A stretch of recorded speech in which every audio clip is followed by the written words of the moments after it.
inodoro de Duchamp es dadaísmo, su marca dentro del dadaísmo, ¿no? No estoy descubriendo la rueda con esto. Pero claro, el dadaísmo y el surrealismo comparten la idea de ir más allá del arte y llegar a la vida, ¿no? Entonces, Duchamp hizo el inodoro porque había una exposición y los comisarios pidieron obras de arte. Entonces este dijo, ah, sí, pues toma, firmo esto, ¿no? Que tiene que ver con... Pero le dio la vuelta, por si acaso. Sí, bueno, le dio la vuelta, él veía que quedaba así mejor, ¿no? Entonces lo presentó, no lo aceptaron, claro, porque era al final una crítica muy dura al mundo del arte, ¿no? Y lo sorprendente es que era una bienal o que era un... No sé, bueno... Esto pasó también con los fobistas. Los fobistas, que era la Sala de las Fieras, en una bienal del arte de París. Claro, era todavía el estilo neoclásico. O sea, el arte en el momento mayoritario, socioculturalmente hegemónico, era los madrazo-curls, y lo creemos, o sea, el retrato, ¿no? O sea, el arte todavía neoclásico. O sea, quedaba todavía rastro de esa tal, y llegan estos tíos e incorporan pues gente con la piel pintada de verde, tal. Y entonces se les llama fieras, fobistas, y entonces son los fieros, ¿no? Y rompen un poco, y a partir de ser iconoclastas... Pero fíjate que divertido. Si en los últimos 20 años has ido a un post-fiesta o a casa de un amigo tuyo a comer o cualquier cosa tal, de gente que tiene todos los muebles de Ikea y que vive en un piso normal y tal, tiene un cuadro de Matisse, que era el de Ikea más vendido, que eran las señoras danzantes azules estas, ese está en todas las casas de España. Como antes estuvo el ciervo perseguido por los... o el jabalí perseguido por los perros. Pero fíjate, es que o sea, lo llamativo es que además, yo creo que aquí nos rodea, ¿no?, una representación natural del arte, o un arte que representa lo natural, ¿no? Yo mi duda es si en esas rupturas vanguardistas iconoclastas, que tienen un sentido, ¿no? La mirada irónica, la mirada que es capaz de destruir el prestigio, ¿no? Que es capaz de descifrar la malla de intereses que rodea el poder, que es capaz de denunciar el mundo de apariencias. Si en ese movimiento no hay un vaciamiento total de la experiencia del arte. Es decir... Claro, bueno, podemos irnos también a más teorías. ¿Cómo te respondo esto? Este libro famoso de Walter Benjamin, la obra de arte en la época de la productividad técnica, precisamente, no exactamente en esos términos, sino habla de eso en términos de, bueno, ¿qué pasa con el cine? ¿Es un arte o no? ¿No? Se plantea esa pregunta. Entonces hace como una genealogía de que era el arte, la primera función ritual del arte es un cuadro pintado en una iglesia, tiene una función religiosa. Y aquí hay una unicidad, ¿no? La segunda función ritual de la obra de arte, lo hago rápido, es ese cuadro pasa a un museo y la burguesía puede contemplarlo como una obra de arte, ya es una segunda función ritual. Entonces, en el cine, la fotografía, ya partimos, ya vamos a otro lado, que se rompe la unicidad de la obra de arte y el público es a la vez espectador y crítico, lo que ahora no pasaba, y también te lo puedes llevar a casa. ¿Se ha roto la experiencia de la obra de arte? Depende de qué entendamos por arte, ¿no? Depende de qué entendamos por arte. Si venimos del concepto de arte de los surrealistas... Vamos a asumir una cosa, el consenso es una mierda. Pero nos ayuda a entendernos. No, pero sí, pero yo es que, o sea, creo profundamente en la discrepancia civil. Además es que creo que tratar de suprimir la posibilidad de poner ideas en oposición de manera dura acaba suponiendo represiones mayores. O sea, acaba siempre en una neurosis que es que como no, yo quiero silenciarte, entonces te voy a joder porque no puedes hablar. Entonces, no me digas qué es lo que creemos. Tú me dices, oye, en tu experiencia como artista, yo no te definiría de otra manera. O sea, digo, también porque tampoco me parece que ser artista sea... Para mí es una manera de vivir poética, si lo quieres decir. Para mí el artista lo que hace es que incorpora dentro de su vida una manera de vivir poética o una manera de vivir entregado a un algo, que la ironía puede ser ese algo. No, el artista lo que hace es alguien que tiene poco dinero, pero le invitan a, por ejemplo, últimamente está en el Circo de Bellas Artes, en salas enormes con vistas a todo Madrid, en una galería impresionante que hay en la Puerta de Alcalá, en una plaza que ya... O sea, bueno, lo que Kafka llama el artista del hambre. Sí, entonces digo, no tengo un duro, pero estoy aquí viendo a sitios súper elegantes, digo, bueno, pues esto es el arte, ¿no? Bueno, ironías aparte... Yo siempre hablo de esta frase que me gusta mucho de André Breton, el líder de los surrealistas, que en el 55 le dice a Buñuel, el escándalo ya no es posible, ¿no? Y esa frase da mucho que pensar. Pero porque estaba pensando en el PSOE. Da mucho que pensar porque el escándalo es posible siempre, ¿no? Más. O sea, vamos, ¿no? Lo que pasa es que Bretón en el 55 ya era más mayor y como las cosas con las que él había escandalizado ya se habían metido un poco en el grueso del pensamiento común de la sociedad, ¿no? Que en su caso era la patria, sexo, iglesia. Entonces, aquí, para mí me parece una función interesante la del artista, en este sentido, en definición surrealista, porque busca otear como los límites morales del sistema, de los límites morales de la sociedad, llevarlos un paso más allá por medio de la imaginación. Pero esto puede ser muy duro, porque los límites morales ya sabemos que pueden ser muy duros, ¿no? Entonces, eso me parece lo más valioso que se Eso es muy interesante porque cómo evolucionan, claro, no es que no sea imposible el escándalo, sino que el escándalo, como las drogas permitidas y las prohibidas, van evolucionando. De todas las cosas que puede hacer Picasso en la vida, por ejemplo, bueno, pues ahora te escandalizan unas que en la época, no digo que estuvieran bien vistas desde un punto de vista burgués, pero tampoco te generaban una cancelación ni te metían en la cárcel. El Picasso follador, o sea, yo he vivido en una España a la cual el Picasso follador no le importaba. Pero te quiero decir, bueno, pues en aquella época podía escandalizar que fueras del Partido Comunista, pero echabas piropos a las mujeres, por ir más allá.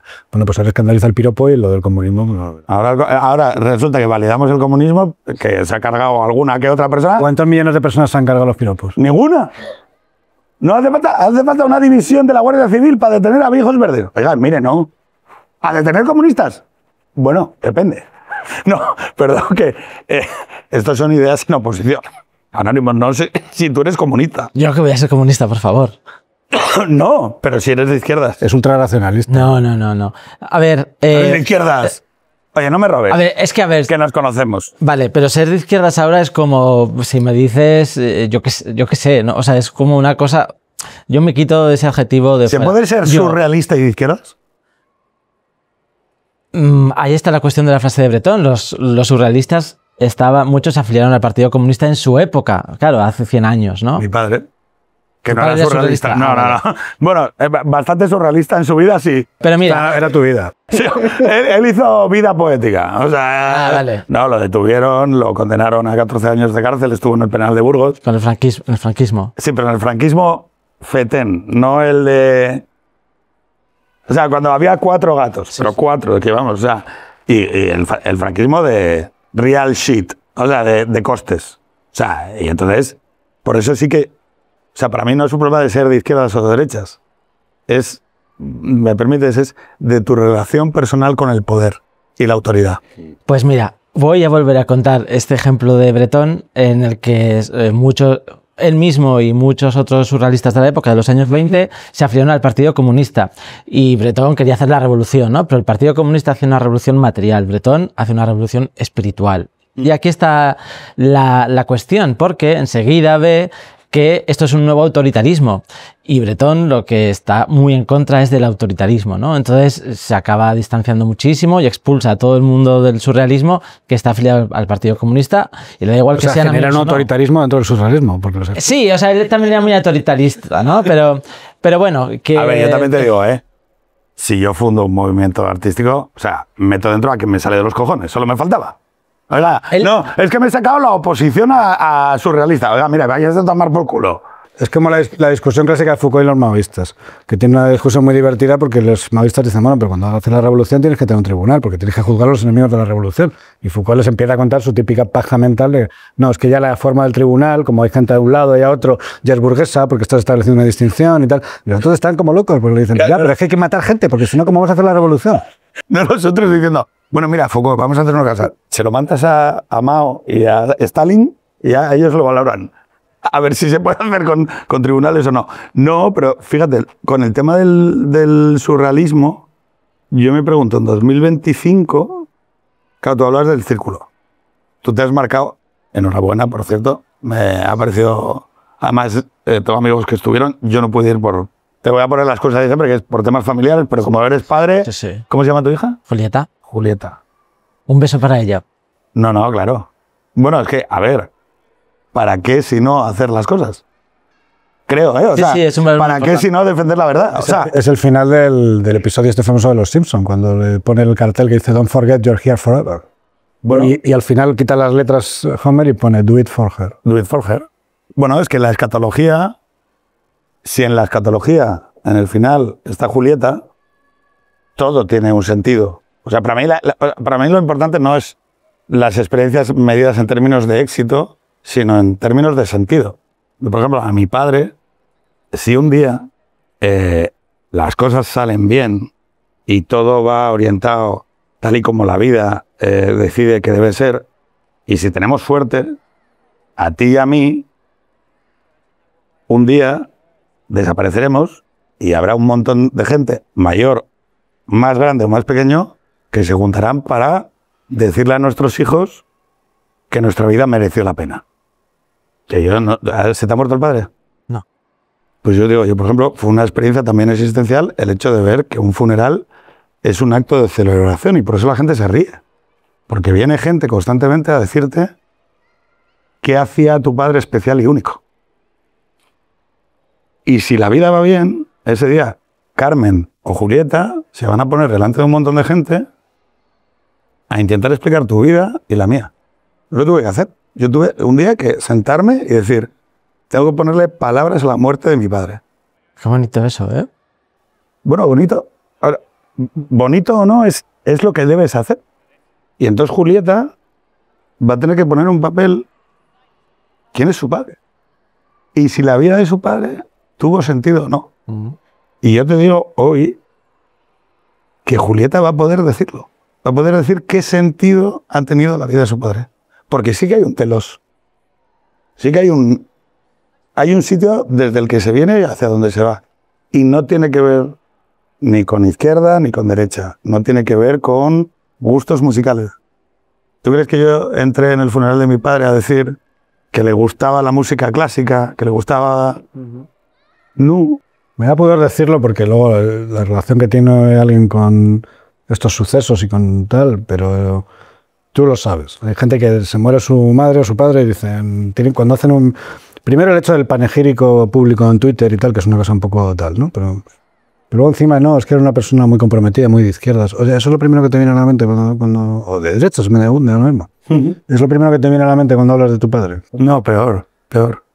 Y voy a decir, o sea, que me parece un rastro de inmoralidad. Voy a decirlo y con todo el respeto a esas personas que lo hacen, ¿eh? Mira, chico, si tu padre tiene una enfermedad y le han estado cuidando en un hospital, disculpa, no pongas un tuit diciendo qué de puta madre es tener hospitales públicos, Ayuso, hija de puta, no, es que viva la PSOE. Oye, tío, mira, déjame hablarte como un padre.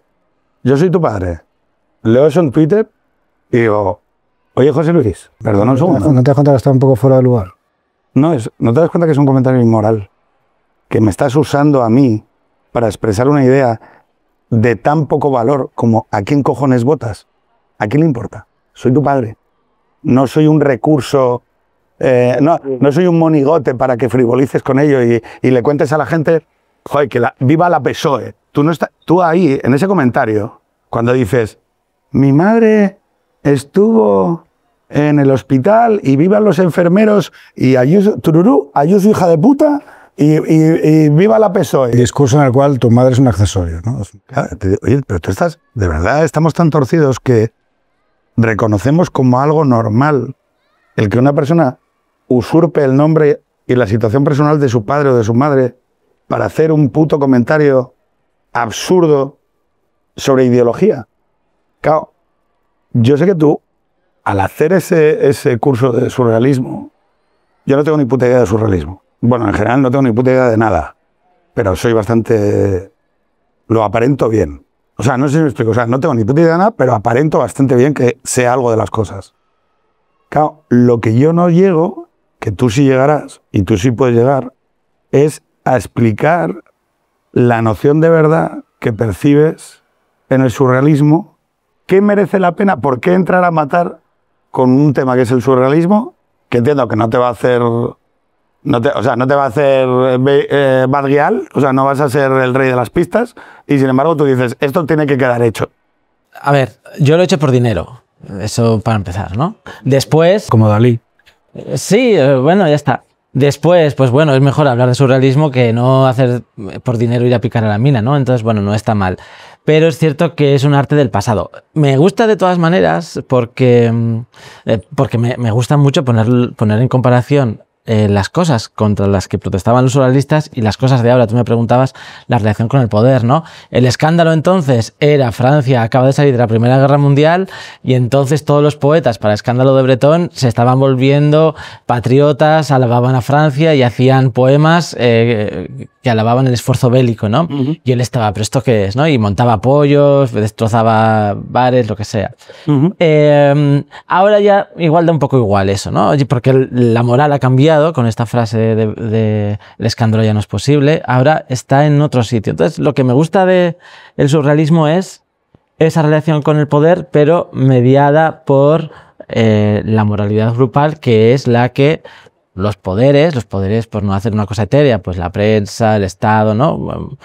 Desde un término de vista gramsciano, la hegemonía, utilizan esta moralidad para legitimarse, ¿no? Y a mí me interesa esto del surrealismo por eso, porque si lo vemos hace 100 años, las cosas con las que escandalizar eran otras que ahora, ¿no? Incluso hace no tanto, antes estabais hablando de política actual, me voy a otro tema, pero yo cuando empecé a trabajar en Greenpeace, mi jefa de entonces, que era muy buena, Laura Pérez, dijo, ¿qué pasa aquí? Que los escándalos de corrupción están afectando a los resultados electorales del PP. Te estoy hablando del año 2012, ¿eh?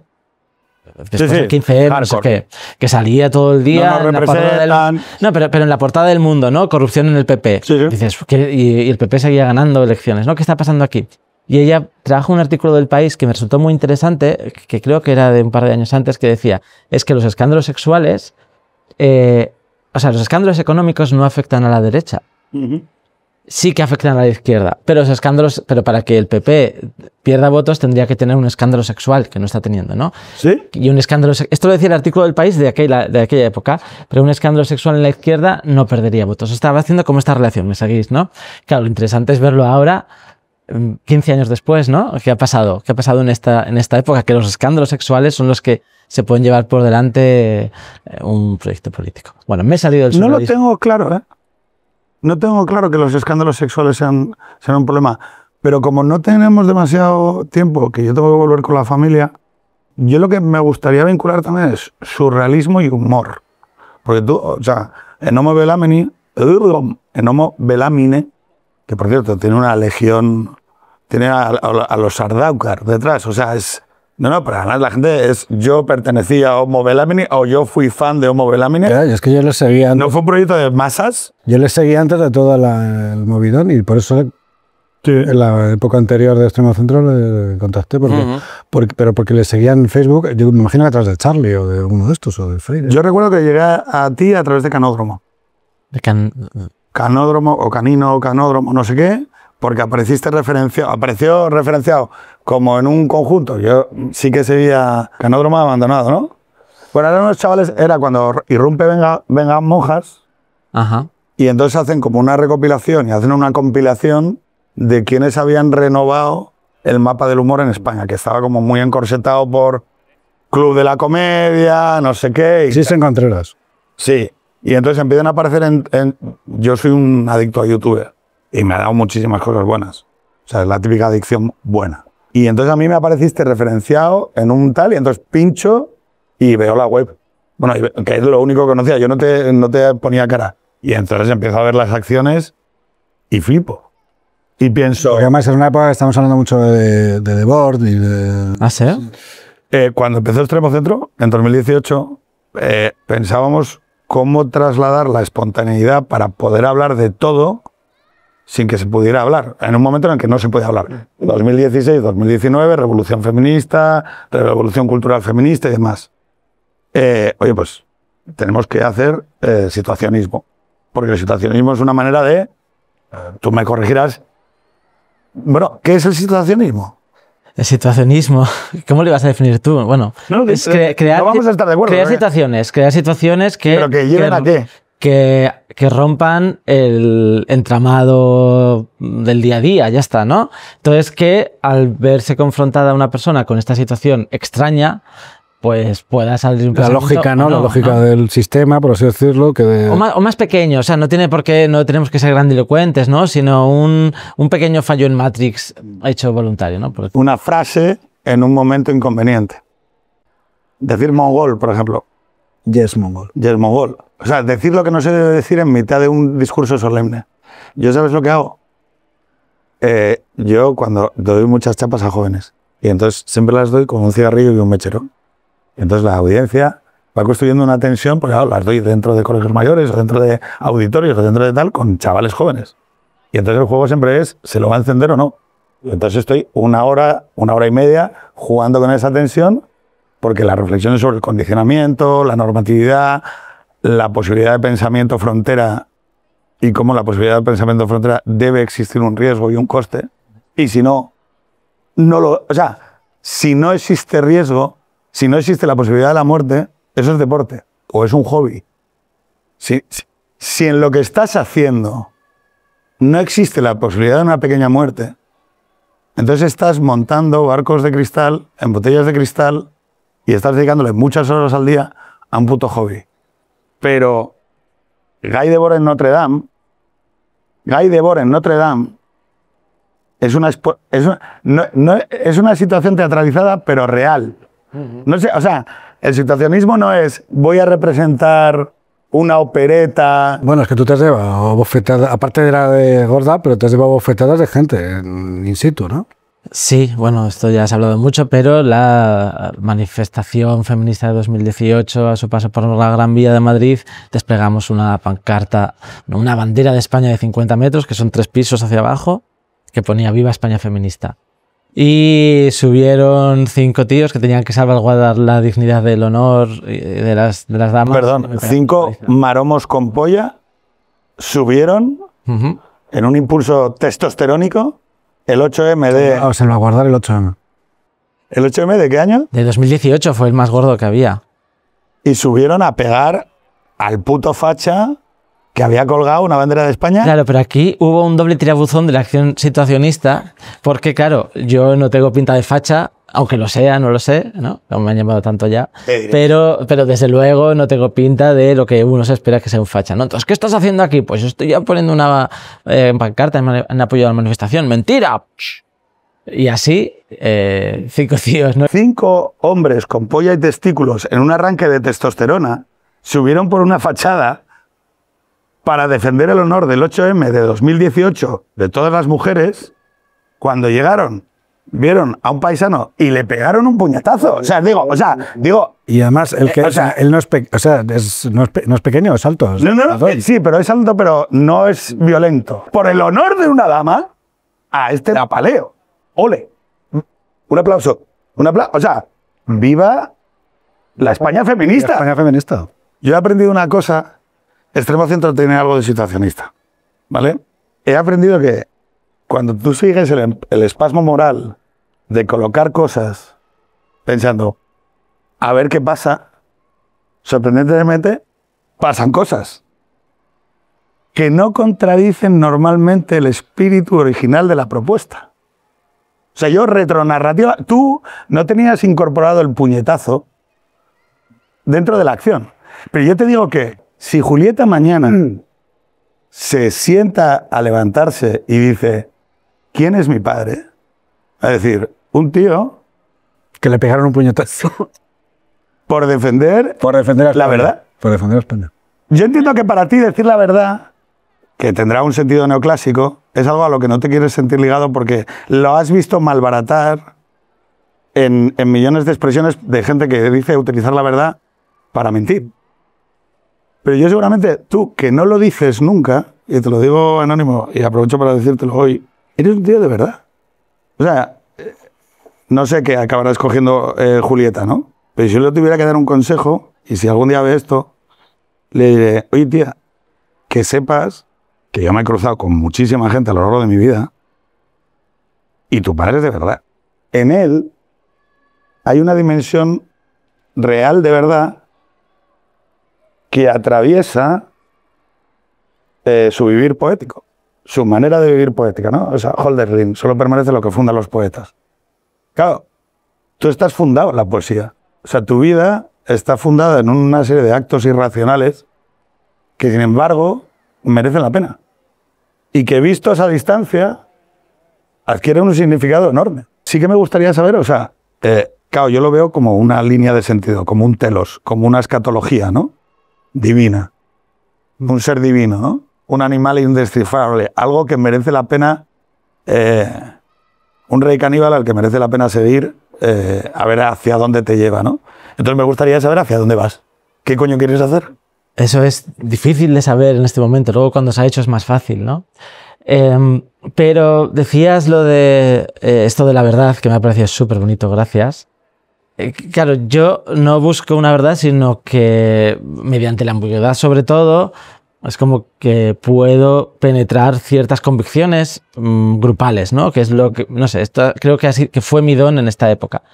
Y hablando ya por cerrar un poco de todo esto de los surrealistas, yo en el Congreso me di cuenta de una cosa bastante interesante, porque hay una frase de Antonín Artaud, que era este dramaturgo maldito que estuvo en el surrealismo, se fue, volvió, en fin. Y él en 1925 tiene una frase que no voy a saber reproducir, pero dice: lo que queremos los surrealistas es la desmineralización de toda evidencia, un absoluto ataque a la razón, ¿no?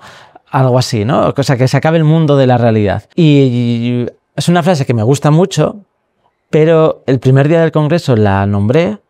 Yo daba una charla, mucha gente vino después a decirme: joder, es que eso es lo que estamos ahora. O sea, Antonín Artaud hace 100 años describió la España de 2025, ¿no? Y yo digo: joder, es que es verdad, llevaba ya tiempo pensando a esto. Pero claro, la diferencia es que los surrealistas estaban trabajando en la modernidad.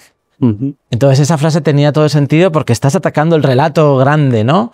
Pero ahora ya no estamos en la modernidad. Entonces tal vez lo que hay que hacer es volver a buscar esa verdad, de alguna manera. Y este sería, yo no sé ni cómo, o sea, lo digo aquí que esto se me ocurrió la semana pasada, darle la vuelta porque ahora tal vez sería lo contrario, ¿no? Porque la disolución de la realidad ahora sirve al poder, no sirve Eso es. A la emancipación.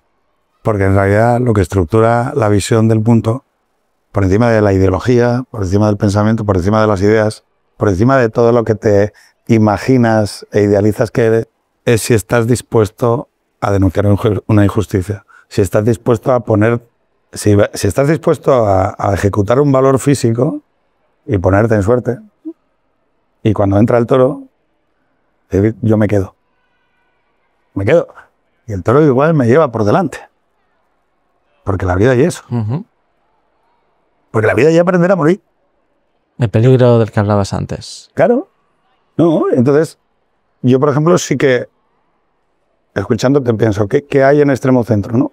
¿Qué hace que merezca la pena montar Extremo Centro en 2018, grabar Diario de la Peste, grabar Diario de Campaña, que nos acompañasen tantos amigos, Fer, Javi, bueno, Marc, millones de personas?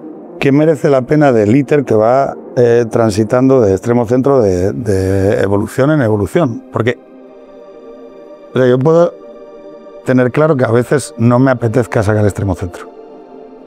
Pero sí que tengo claro que voy a seguir haciendo Extremo Centro hasta que me muera.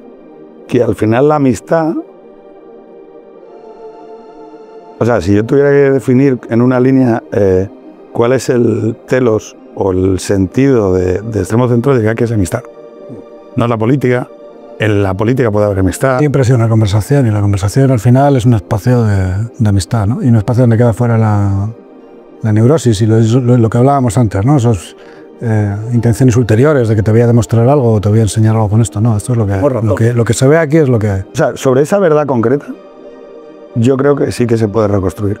Se puede reconstruir una conversación, se puede reconstruir una experiencia, se puede reconstruir una experiencia de integración otra vez, que creo que nos hace falta, de aceptar verdades mínimas, modestas.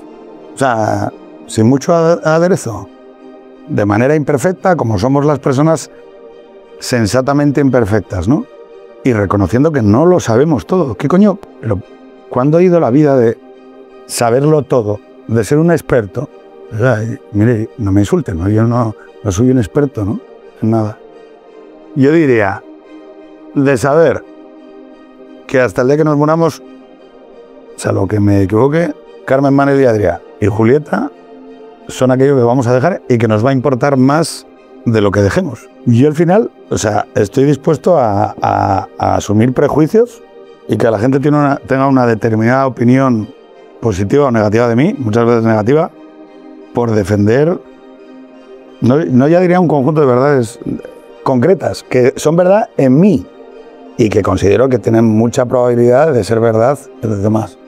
Que a la vida llegamos, en último término, a cuidar.